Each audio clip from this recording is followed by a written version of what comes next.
રામ રામ ડાયરા ને good morning, જય માતાજી, જય શ્રી રામ, જય દ્વારકાધીશ. બધાને સ્વાગત છે તમારું આજ ફરી એક નવા બ્લોગ વિડીયોમાં. વાગી ગયા છે અત્યારે આમ તો બપોર થઈ ગયો છે, એટલે આમ પ્રોપર બપોર નથી થયો, હજી 11:30 વાગ્યા છે. અને આજ છે ને સવારના અમારે રાજભાઈને પાછો તાવ આવી ગયો છે ને, તો હું ને રાજભાઈ બી ગયા હતા મોઢુકા દવાખાને, અને ગેસનો બાટલો બદલાવવાનો હતો. તો બાટલો બદલાવ્યો અને રાજભાઈની દવા લીધી. જો પાછા આવી ગયા છે. અને હવે હે ને ઈકાની થોડીક સારવાર કરવી છે, કેમ કે ઈકાની કન્ડિશન અત્યારે બહુ જ ખરાબ થઈ ગઈ. જો ધૂળ ચડી ગઈ છે આગળ ને પાછળ બે કાચમાં છે. અને આજ સવારમાં તે આગલો કાચ રહ્યો ને એ ધોયો હતો, પણ મૂક્યું ને આપણે પતરા તો પારેવા સરકી ગયા છે ને, તો આગલો કાચે સાફ કરી નાખ્યું બે બાજુના આભલા, અને વાહેલો કાચ. બીજું તો કાંઈ સાફ નથી કરવાનું. તો કે હવે આપણી લેમ્બોર્ગિનીની કન્ડિશન બહુ ખરાબ છે. અવાજ તમે સાંભળો ને તો કેમ આમ ભમરા બોલતા હોય એવો થઈ ગયો છે. એટલે અવાજમાં તો કંઈક તકલીફ છે જ, તે રિપેરિંગમાં મૂકવાની છે ટૂંક જ સમયમાં. એની પહેલાં થોડીક સાફ સફાઈ કરી નાખવી અને ગેસના બાટલાને પુગાડી દેવી અહીંયા સાંયા થોડોક. અને જો અમારે ખુશીબેન ક્યાં જતા? તું ક્યાં ગઈ હતી? હે નિહાળે ગઈ હતી? અને જો અમારે રાજભાઈને હે ને ડ્રેગન ફ્રૂટ આણ્યા છે, વહેલી વખત આણ્યા હો, હજી સુધી કોઈ દાણ્યા નથી આપણે, અને કોઈ ખાધું નથી. જોવા જ દે, અમારે ટકો બારી પાછો નથી કાઢવા દેતો. બી આણ્યા છે. શું છે ટકું? મમ કોણ ખાય છે? તારે ખાવું છે? હે તારે ખાવું છે? અને હજી ફોલી અને અંદરથી ઓલું સફેદ કલરનું નીકળે ને એ ખાવાનું નીકળે, એ ખાવાનું હોય. ક્યાં જા લુગડા? અમારે રાજભાઈની જો સ્કૂલ ડ્રેસ આવ્યા છે આજે. કપડાં છે, કાપડ છે કે સીવડાવો?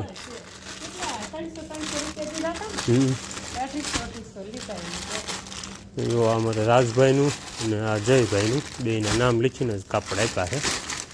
તો હવે સીવડાવવાના છે સ્કૂલ ડ્રેસ રાજભાઈના. તારે એ ટકા આ કોનું છે? તારું છે? મમ ખાવું છે? હે એ દવા કોની છે? હે હાલો પીપમાં આવવું હોય તો. એ ટકું ખુશું પીપમાં આવવું છે? હાલ તો હાલો. હવે હે ને એકાની થોડીક સારવાર કરી નાખવી અને પછી છે ને ઘાણે જ આવી. મેં આવું તો સવારનો ઘાણે જ જોયો હતો, પણ ડૉક્ટર સરકારી દવાખાને જ આવું હતું આ વખતે. ઓલા કે પ્રાઇવેટમાં ગયા હતા, એટલે સરકારી દવાખાનું 9:30 પછી ખુલે ને એ જઈને આપણે જે ઓલું પહેલાંનું કામ બાકી હતું ને શાળા રિપેરિંગમાં આવ્યું એ ચાલુ કર્યું હતું.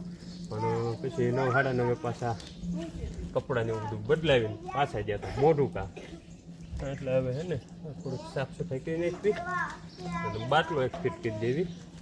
પછી પાછા ગયા છે ઘાણે અને એ કામકાજ આજ પૂરું કરવાનું છે. શું છે બટો?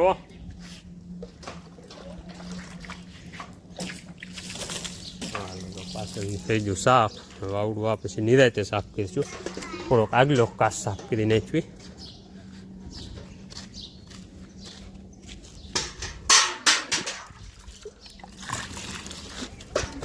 ગાડી થોડીક તડકાની દવાખાને બહાર પડી રહી હતી ને તે ઠરી જાય.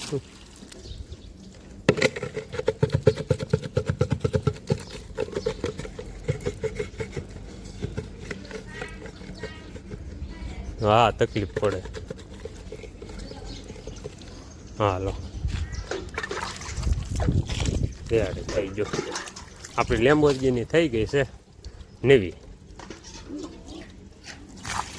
મોઢું ધોવાઈ ગયું અને વાહેલો કાચ ધોવાઈ ગયો, એટલે આપણી ગાડી રેડી. આપણે હતું ને એને પાછું મૂકી દીધી. અને રોટલા ને એવું તો બનવા માંડ્યું છે, પણ બધા હમણાં ઊભા ને બધા આવશું ને ત્યારે હારે બપોરો કરીશું.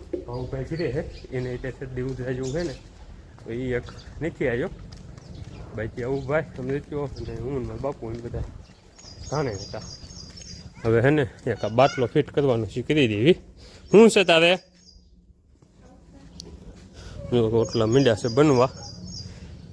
મને બધા હારે ખાઈ આવશું ને ત્યારે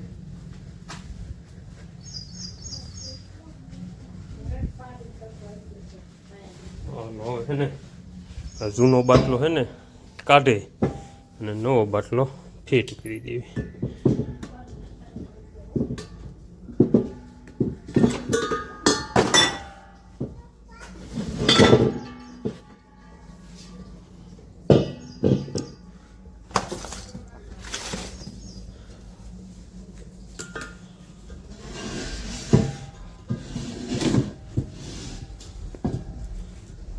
તો વાગી ગયા છે અત્યારે 4:45 ને અત્યારે જો ઠેઠા બપોરાનો મેળો આવ્યો છે. આમ તો બપોરો નહીં, હવે રોંઢો થઈ ગયો તો રોંઢો કર્યા અને હવે જવું છે મારે ને ખુશીબેન ને રાજભાઈ ભાઈ ક્યાં છે? શું કરે છે? હાલા હાલા કરે છે ભાઈ કા. રાજભાઈ ની ખબર કાઢવા જવું છે મારે ખુશીબેન. જોતો જો શું કરે છે ભાઈ. એ ઉતરી ગયો ઉગાડીને માથે દાડતો તાવ આવે છે માથામાં તાવ આવે છે હે સુઈ ગયો છે નથી જાગતો હે રાજભાઈ સુઈ ગયા હે.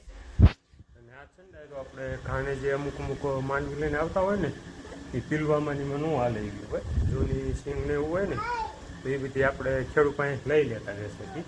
તો એ બધી સિંગ જેટલી પડી હતી ને એ બધી સિંગ આપણે પછી હું ને રાજભાઈને દવાખાને થયા ને એ પછી જે સિંગ પડી હતી ને એ અને અમુક માનો કે બિયારણ વાવતા વધ્યું હોય તો એ તે પીલવામાં ન હાલે એવું હોય તો એ ખેડૂત લઈને આવ્યા હોય ને એ પાસે બધું રાખ્યું હોય ને એ બધું અલગ કાઢે અને કમ્પ્લીટ કર્યું. કેમ કે એ બધું જવા જવાનું છે કાલ વેચવા હતું જસ્ટ માર્કેટ યાર્ડમાં. એ બધું કમ્પ્લીટ કરીને જો આવી અને નાહ્યા અને નાહીને હવે રોંઢો કરી લીધો. અને હવે હે ને આવ્યા છે હું ને ખુશીબેન બે ધાબા માથે રાજભાઈની ખબર કાઢવા. શું કરવા ભાઈ? અને અમારા ખુશીબેન જો આખો દી ભાઈની ધ્યાન રાખતા. કાં ધ્યાન રાખતી હતી? ભાઈની ધ્યાન રાખતી તું? રાખતી તો ઓડાય. હાલો ઘાણે આવવું છે તારે? આવવું હોય? નથી આવવું. આવવું છે તો ભાઈ શું કરશે અહીં એકલો? હિંચકાય ભાઈને? તેમાં આમ ખાધું તું ત્યાં ભાઈ બે જો હાલા હોય તો ગાય છે ગાતો હાલા હાલા ગા.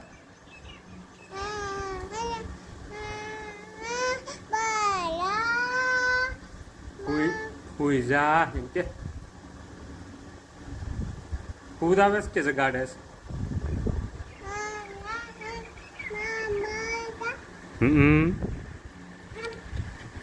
ભાઈ આવી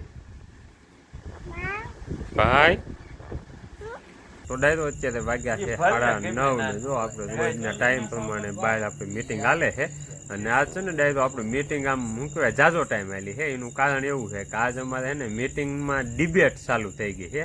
પહેલાં તો ઘડીક મહાભારત ને એની વિશે ડિબેટ આવેલી ને હવે છે ને આમ યુનિવર્સલ લેવલે ડિબેટ વહી ગઈ છે. હવે ડિબેટ હાલે છે ને એવી હાલે છે કે ચંદ્ર ઉપર ને આમ મંગળ ઉપર જવાની વાતો હાલે છે. અને એમાં માણસોને રસોઈ વધારે પીડ્યો છે કેમ કે હું જો આમ ઇન્ટરનેશનલ ડેબિટ ખરીક નહીં એટલે જો આટલા જણા હજી ડિબેટમાં ભાગ લઈને બેઠા છે. અને મેન ડિબેટ કરવા વાળા અમારા અશોક કાકા અને ભાઉભાઈ બે છે. એટલે એ બાપ દીકરો બે વાતો કરે છે કે આ સાંદા માથે જાય હાસું કે ખોટું એમ. એટલે એની બેની ડિબેટ હાલે છે. અને અમારું કેવું કામકાજ છે કે જીંચો સરખું લાગે ને ઇંચો ક્યારેક ટમકું મૂકવાનું બાકી આમ બહુ પાકું કન્ફર્મ એમાં આપણે ઊંડું ઉતરવાનું એવું નહીં. એમ લાગે કે ભાઉભાઈનું હાસું છે થોડુંક તો એને ક્યારેક પંપ મારીને ક્યારેક એવું લાગે કે અશોક કાકાનું હાસું છે ક્યારેક ઇંચોથી ટમકું મૂકવાનું. એ રીતનું જો અમારે ડિબેટ હાલે છે. અને આજ પ્લાનિંગમાં એવું હતું કે આજે એક અહીંયા સુપર કરીને ગામ છે બાબરાની બાજુમાં ત્યાં ભજનમાં જવાનો પ્લાન હતો પણ હવે એ તો પ્લાન આખો કેન્સલ રહ્યો છે. એટલે ભજનમાં તો કંઈ જવાનું છે નહીં. તો હવે કડીક બેઠા બેઠા ગપકા મારવી પછી સુઈ જાઉં. બાકી આજનું કામકાજ તો તમને ખ્યાલ જ છે આપણે માંડવી બધું ખોલી નાખ્યું છે તો એ કાલે જવા દેવાનું છે. અને વચમાં એવું છે કે આપણે જે અહીંયા ઘરે બીટી બચતી પડે ને હીણું તેમ જેવું તેવું હાટું થઈ ગયું છે તો એ તે કાલે ભરવાની છે એવું બધું છે. એટલે હવે હે ને ઘડીક જો આ બધા બેઠા ને બધાની મોજ પ્રમાણે ડિબેટ કરવી અને પછી હોઈ જાવી. અને આજનો બ્લોગ છે એને આ સાથે કરી દે હું અહીંયા પૂરો. વિડીયો ગમ્યો હોય તો લાઇક ને શેર કરજો, ચેનલને સબસ્ક્રાઈબ કરજો. મળશું કાલે સવારમાં નવા બ્લોગમાં.